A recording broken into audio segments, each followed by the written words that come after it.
Neridraza, the Archiver. Chapter 1. Horror and Terror. Smoke and shadow swept over ages as the first war occurred, a war of heaven brought unto earth that saw slaughter unforetold. Neridraza was a small, unnotable Dragar known best amongst others as observant and distant. Her scales brown and white as a snow-capped peak, Dragar was full of youth and naivety to the atrocities of war. Tales of the slaughter were spread amongst her kin as she felt compelled in duty to defend them. While not close, she felt as if she had no other choice but to aid those who had brought her life. She was untrained for war and inexperienced with combat, green as grass and all but instinct. But this was her purpose, this was her calling. It was amongst the battlefields against the undead that terror first met the young Dragar, invading her soul as her mind was consumed with what she saw. Undead legions spreading from near to far, a swath of ruin and decay as far as the sun stretched. Neridraza joined her kin in striking the battlefield, setting hordes of undead to the torch with her infallible flame. Terror had not ruined the Dragar upon her first battle, but made her greater than what she was. The truths of duty and might had steeled her will, if for a brief time.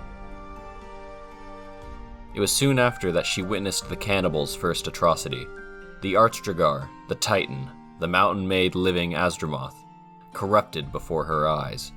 She watched as Azdromoth at first battled against the curse of ruin that had racked him from tip to tail, understanding what must be done were he too much of a coward to do it himself. Yet she was unaware of how Azdromoth was not struggling, but evolving.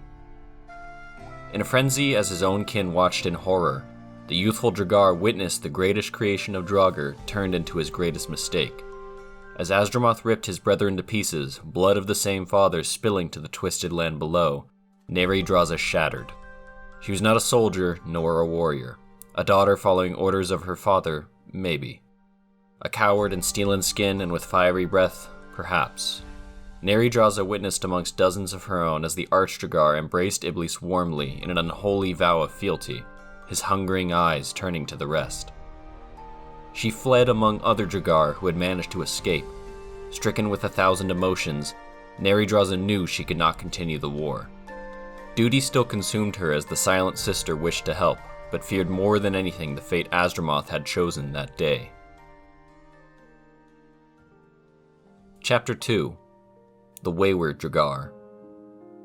Neridraza fled the battlefield as her braver kin fought and died against the deceiver, as the war met its end. Dragur sealed away as those veterans of the war went with him, chained beneath the earth to never be found. She felt useless in her inability not to protect, but to serve her father who had given her life. The Dragar vowed to make use of what she had left in his interest, her lexicon, to give him life once again. It would take beyond millennia, but she would scrutinize each end of the earth in order to continue what Dragur had started in understanding all knowledge. She roamed the earth by foot until she landed upon Asulon, meeting the descendants of the continent as she followed them closely. They had proved more interesting than any of the others beyond. From the inhabitants of the smoking remains where Yolthar lay to the distant shores of Aeldin, these descendants seemed to have been touched by fate. Observing closely as centuries passed, Neridraza followed further and further as she continued to fulfill her lexicon with hundreds of thousands of stories told and observed by those who had lived in those lands.